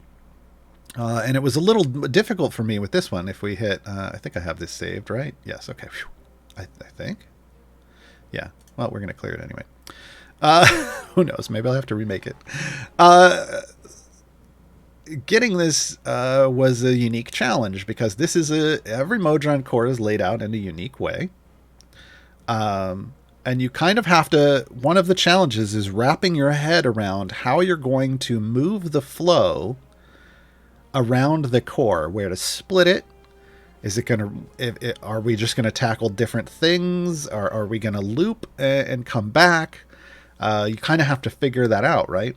So the first thing I did here was like, well, the starter node is here. But then there are some potential, not always, potential direction cues, right? If I were to immediately go down, I can't go into this pipe because, as you'll see, there's these little green arrows, little chevrons, saying that this goes in from the bottom and out to the right. Well, I can't loop down and go into that, right? So I immediately know here that I don't want to come out and go down. So that limits my choices. I either want to come out and go up, or I want to come out and go to the right. Right, so the next I look up. Well, hey, there's an automation component. Maybe I want to hit that right away. And if you're not level 15, sure, you want to turn on automation right away. So that is something you want to do. But there's also a node right here. And I know that if I kick out and I come up, there's no way I can get that node purple in 3 boxes. Right? So I know this is kind of a noob trap. It's going to be something that you would do at level 1. Or level 3, excuse me. This will unlock by level 3 on this magic core. So by level 3, I want to kick out up here. But at 15, I don't want to kick up because I wouldn't be getting a maximum buff here. right? So I know what I need to do is I need to kick out and I need to come into this middle area. So then I look at the nodes over here and I note, well, there's a lot of ins here, but not up here really, just up here in these top ones. So I kind of want to, I know from here I want to kick out. I can use this space, some of this space, like through to here and down over here, maybe up in here to create some buff boxes. I don't necessarily want to come down here because, again, there's a node here. I won't be able to get epic flow by this. So I'm going to want to come out here. I know through this I'm going to want to build a buff box up in this top space. Kick out over here, maybe use a little of this bottom space over here, kick out over here, and then I'm going to have to figure out how I split to get up here and to go down here. Because there's not enough space for me to wrap. I know I'm not going to be able to come down here and wrap around and then come all the way back and go up, right? So I know this core is telling me I'm going to have to split my focus once I get into this area. And I'm going to have to develop the top half and the bottom half separately. Right? So this is how I walk myself through, like, how I'm making that decision. And then what I'll do is I'll start piping out, having lots of these white. I like having lots of extra whites because I'll pop these out like this, and I'll be like, okay, this is where I want to go. You know, and I'm gonna curve over here, right? And I will connect this kind of stuff out. And I will draw, like, I'll go, well, obviously I want to kick off like right here. And maybe here, and then we'll come over, right? I will connect all this stuff out kind of with these white pipes in kind of this scenario, just so I can understand what kind of direction and area I'm working with, right? Because I don't want to block off these. I want to be able to get to these two nodes, and I know I'm going to want to come in from the top of these two nodes, right? But I also know there's going to be some space down here that I could... Oh, I clicked the wrong button. There's some space down here I could potentially use. I just don't necessarily want to use too much of it. So I could potentially use like that kind of space too, because that's going to allow me to come up from the top and queue off these two, right? So I work with my my white pipes. I figure out kind of the generic flow that I'm going to go with, and then I will I won't go any further than this because I don't have a ton more of these pipes. And then I'll go in and I'll build this out, and I'll start with the buff boxes here. Like I know I'm going to build buff boxes through here, roughly into this space, and I will build these out with whatever pipes I have. Hopefully maximizing all of this space, but sometimes I may not have the pipes for that. So I'll do it the best that I can, and then I'll move on to the next part, right? And ultimately what that ends up looking like is this. And you'll see, I did. I came straight out through here. I went up. I didn't end up using 3 of the nodes here, so there is some potential for improvement. I didn't really have the pipes for it. But I did use up this space. I used up some of this space, and I came out, and everything ends up being purple. I split to go up and down, but then I also redirected and split down here to come back up and queue into these fixed pipes. End up hitting the automation node last because I didn't really need it early. Again, I repiped this. And then this comes in, when it comes down here, these go in and stop. This comes all the way through here and kicks back in and stops. So there's no looping around or crossing or anything. There's a lot of room over here from our buff boxes. All this space with whites could be multipliers or buff boxes. There's more space up here. So I now have full epic. That's kind of my first stop. That's why I labeled this as stage 1 purple. And then as I get more pipe pieces, I'm going to want to try to trigger overflow. Like we now have a supercharged system, so getting above, over 1,000 flow at these nodes is going to be more bonuses, right? More bonuses. So at some point, I will then go in and start trying to trigger all that. So you do that with each of the Modron cores that you have. Like I said, like here's my starter one, the Modest core. Again, full epic. That's all that I went to. I don't have to change this from there now. I keep forgetting they added this. Oh, but it breaks sometimes. All right, we'll risk it. Here's the strong core.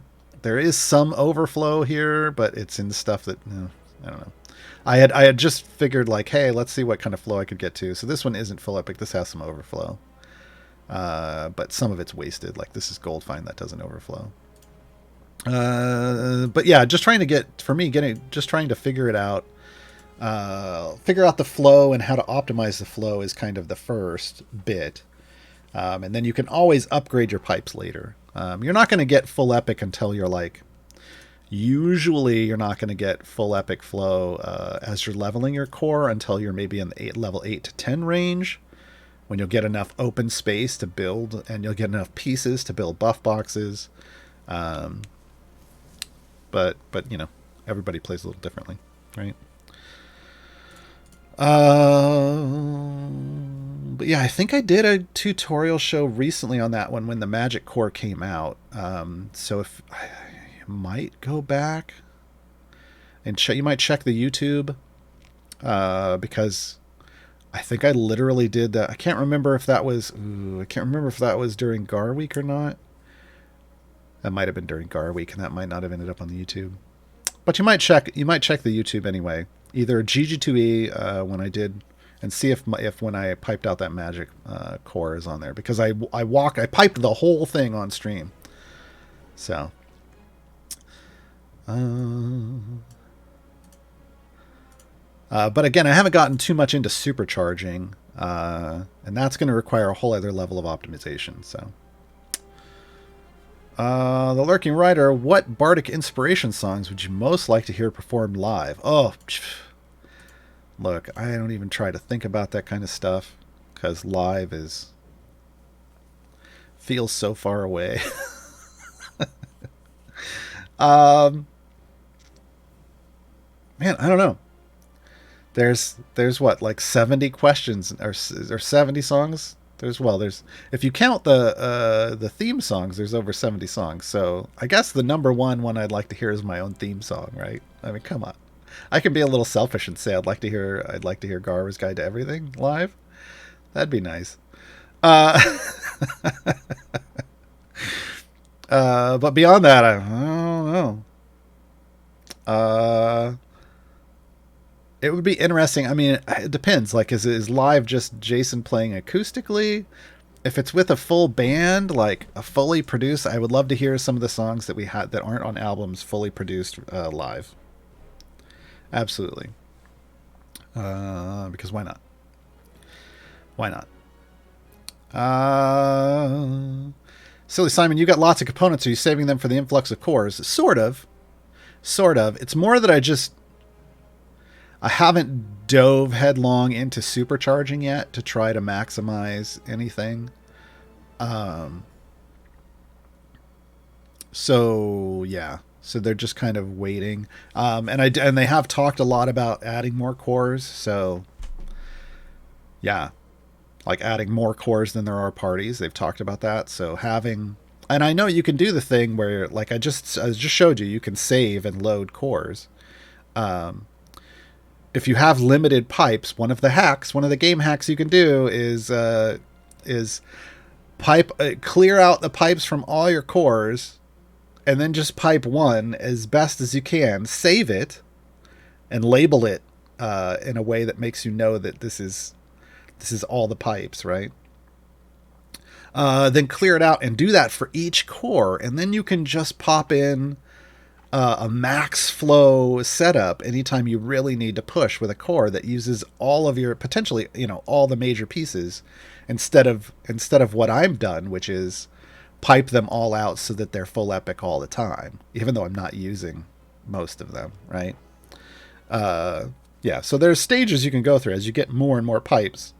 But when you're newer, you can just know that you can make max versions, and then maybe just automated versions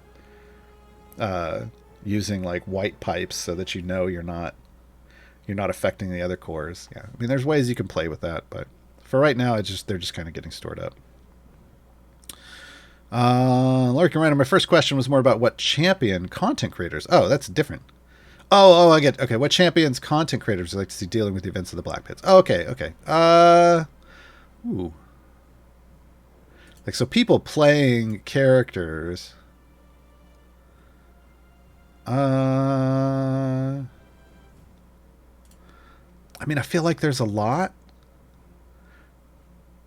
Like, I haven't seen a lot of, I don't have time to watch all of these shows. So getting to watch like Dahani deal with stuff would be neat. Talon and their creator. I don't think I've ever seen them in a game. Getting Omen, like Jerry with Omen. That's always hilarious to me. Spurt and Chris Perkins. Come on. That'd be fantastic. I mean, like we tend to see a lot of the same people ending up on stream. So getting more variety would be nice, but I know there's a lot of time issues, like the people from like Ox Ventures, next to impossible to link your schedule up to record or do live TTRPG sessions with people in the UK. Evelyn and their creator is always fun.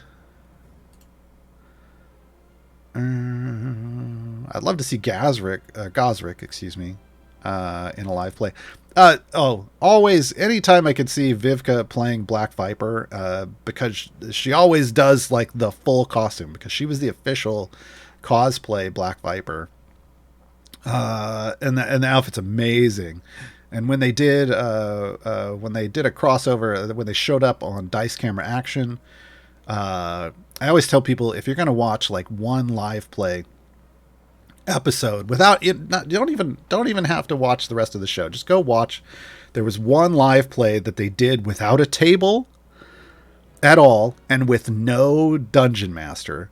It was more like an actual play where they were interacting with each other. Everybody was in costume, and occasionally they would roll for things. And it was a Dice Camera Action live episode at a convention. So no Chris Perkins, but it guest starred Vivid Vidka's Black Viper, and it guest starred oh no, I just forgot her name. The woman from the guild that created the guild and started Geek and Sunder, Felicia Day. Felicia Day was there. And it has one of the funniest just oops. But we've got to keep, I just screwed up, but hey, we're live and we just got to keep going moments with Felicia Day, that I've ever seen. Let me see if I can find.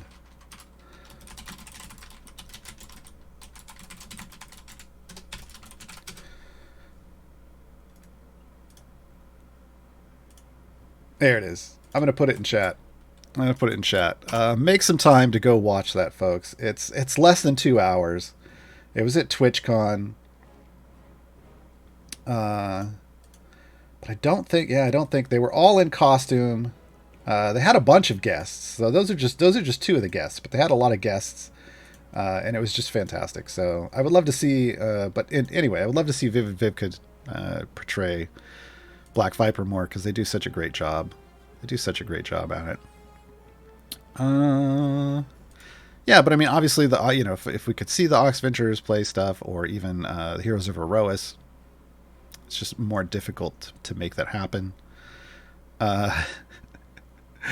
There's a part of me that wants to see Dylan play as like Lazaps or Warden, but Warden doesn't even say anything, really. But Dylan playing as Lazaps would be funny. Yeah, stuff like that. I know. There was a live play, or it wasn't a live play. It was a podcast series between 3 different podcasts a long time ago that actually had Stokey in it. Played by one of the CNE folks. So seeing them play, I always wanted a live play that was their CNE originals being played. But that never happened. Obviously, they do for marketing reasons. They want to bring in these content creators, but playing their own characters and developing lore live in a game, in a series of in a campaign or whatever with these characters, I think would be awesome. Orion the Wise, what core are you using now for pushes? It kind of depends.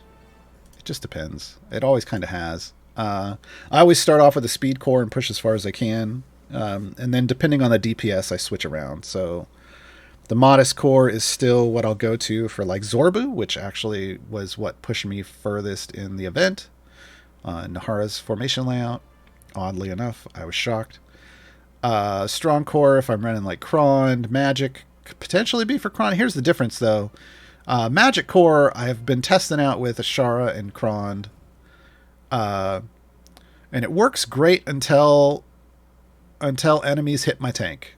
And then the tank falls over. Because the Magic core is a glass cannon core. There's no health bonuses.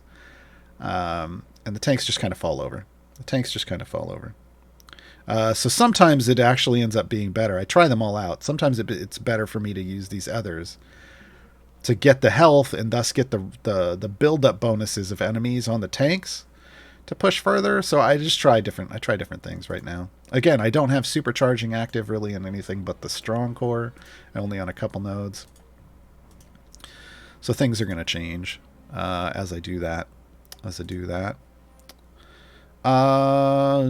DCESO priority advice. I have almost 200,000 gems. Wow. I'm not sure if I should keep saving for the fourth core. No, if you're talking about the strong core, no. Or buy gold chests for feats and bounty contracts. Yeah. Currently, unless you're earning 200,000 gems in a week or less. Well, okay, so let's say I don't know how long it's taking you to earn 200,000 gems, first off. I kind of need to know that. So how long does it take you to earn 200,000 gems? Put that in chat, and then I will get into the answer on that question. Dog, sorry, but what was the game you were playing just before with all the rooms and the purple pipes and so forth? Oh, this is part of Idle Champions. This is just the Modron game. We call it the pipe game. So this is a Modron core. And you unlock Modrons as part of an adventure called Split the Party, which you can access once you have 2 champions in each slot. And you'll get your first Modron core, which is this one. Then you have to level the core up. As you can see down here, I'm level 15, which is max level. It starts at level 1. You level it up basically by having it in your party, which is what this is. Like I just slotted it in. Here's none. I slotted in my party, and then it's active, and it's providing buffs and things for my party. So this is kind of another layer of the game that provides power and some functionality. Going from no Modron core to this fully epic Modest core is 100 levels of progress. Like there's enough power here to get you at least 100 levels of progress. So when you get to places and you're like, well, how do I push further? I have enough favor, but I can't seem to push deeper to get more favor or to buy more blessings. Well, Modron core is one of the answers to that question, because you could get 100 extra levels from a fully epic Modron core. Okay, I think I have more information. It'd probably be a month or so. Okay, so that's fairly slow progress for gems. I'd say it's pretty average for a regular player. But when it's at that speed, you don't necessarily want to wait around to try to get 500,000 gems for a strong core. It's just it's not worth your time to have those gems, which gems are basically power, to have those gems just sitting around and you not using that power. So spend those gems on gold chests. You'll get lots of feats for champions. You'll get epic gear if you don't have epic. If you're not full epic on your core and evergreen champions, you'll get that. You might get some shinies along the way, because those can drop out of gold chests as well. But almost more importantly, you'll get bounty contracts for events, which helps you gear up the new champions and returning champions. You'll get blacksmithing contracts, which helps adds levels, item levels to champions. You'll get lots of potions, which will help you progress, for when you need those. When you get to the point where you're earning like 100,000 gems a week, you could budget half and half. You could be like, okay, I'm gonna save 50. I'm gonna spend 50,000 gems on chests this week. I'm gonna save 50,000, and then eventually, after 10 weeks, you'll have enough to buy the strong core. But ultimately, I think it's more just, while it's somewhat slow, if you're earning less than 100,000 gems a week, you should probably not worry about saving up for the strong core. I would even say if waiting until you can earn like 200k gems a week, then you can easily, in 5 weeks, you could spend half on chests and save half for the strong core, and 5 weeks later have it. I just don't think the strong core is a priority currently. I don't think it's ever been one. It may be in the future. Who knows? Zadmer asks a follow-up, why not get the strong core as soon as possible and start background leveling it? It takes forever anyway and pays back with background gems and chests. Not really. 500,000 gems. Someone did the math. That's like 9 months to get of background leveling, because remember right now, leveling in the background is an area per time. So one area per like 40 seconds is what they're looking at, or something like that. So there's a calculation you can do there to figure out what you're going to earn. And I think someone did it. It was like 8 or 9 months to get your gems back. Sure, you might get chests, but you could have power on your champions. And again, bounty contracts. I don't think I can stress enough how important having lots of bounty contracts is. As you see, my Nahara, fully epic, with over 100 item levels on all but one thing, right? So averaging over 100 item levels. This is because of bounty contracts. I can obtain a champion in an event and full epic them out because of bounty contracts, because I'm buying lots of gold chests, getting lots of bounty contracts. So you can get yourself into a nice kind of positive gear spiral with events by spending lots of gems on gold chests and using those bounty contracts when the event is out, so that you're getting as much gear as possible on these new champions. And that means less time spent farming time gates, and less currency spent opening patron chests to get you to full epic, right? In fact, now I'm at the point where I can full epic every event, the new champion every event, which means my time gate pieces are just stacking up. My patron currency just stacking up because I don't have anything to spend it on. Although now I'm buying patron or Modron chests every week from patrons. But yeah, so in that amount of time, it's just not worth. There are already other cores you can get, and that are actually, you can get the modest core, the fast core, and the magic core. And arguably, Krond can function with the magic core instead of the strong core. Again, it's just he's a little more of a glass cannon. You can push with Ashara with the modest core. Like it isn't as high a priority. The bonus damage you get from the strong core isn't necessarily worth having. Pocket Fury, why didn't you put a familiar on click damage level up? I just didn't care to for this demonstration. I was letting their basic attacks do stuff. This isn't an actual push. I'm just these are the champions we were talking about today and demonstrating, and I didn't want level transition super fast while we were talking about them. Mike ABC is a pretty new player. Should I be trying to get Modron cores rolling ASAP? Yes, that's literally your first kind of medium term goal when you start the game is I need to get an extra champion in every slot, because that's gonna, once I have one extra champion, once I have one of these swippy swappy buttons, that's the technical term, in every bench slot, then I will be able to come over here and do unlock a new party and get an extra background party and a Modron core, and then start leveling that Modron core up, which just means slot it in your party and go back to doing stuff. Yeah, that's kind of your first goal. So you consider that a medium-term goal, and then as you're collecting champions, like when a time gate pops up, you start trying to target not necessarily the best champion in the game, but you find the slots that you need champions in, and you target those for your time gates wherever possible. Yeah. Last question, and then we're off. Clareness, for a new player, how many familiars should you buy before you start buying gold chests? There's a gem guide for that. I think it's under ICVA. Yeah, no. Did they change that? Did Mars change the visual aids command? Oh, no, okay, queued up. There's a gem. Wow. There's a gems visual aid in that collection of links there on Imgur. And it has the thought process for how and when to buy certain things. So hit up that.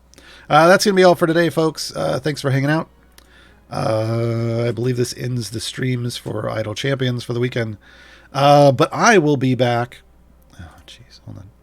I will be back in an hour-ish. I need to go get lunch, and then I need to eat lunch, and then I'll be on my channel, Twitch TV/Garwar, where we're going to be playing the original Final Fantasy 1, the Pixel remaster. Come join us for that. It's been a blast. We have a lot of fun over there while we're playing that, talking about all kinds of things. You come hang out with me doing that later today.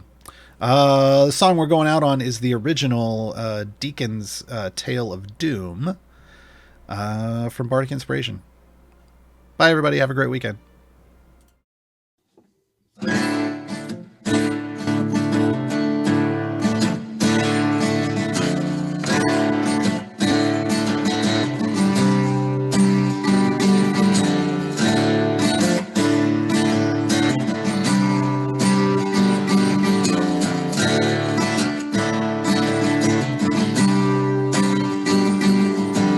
Yes, Sandman, come and listen to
paradise.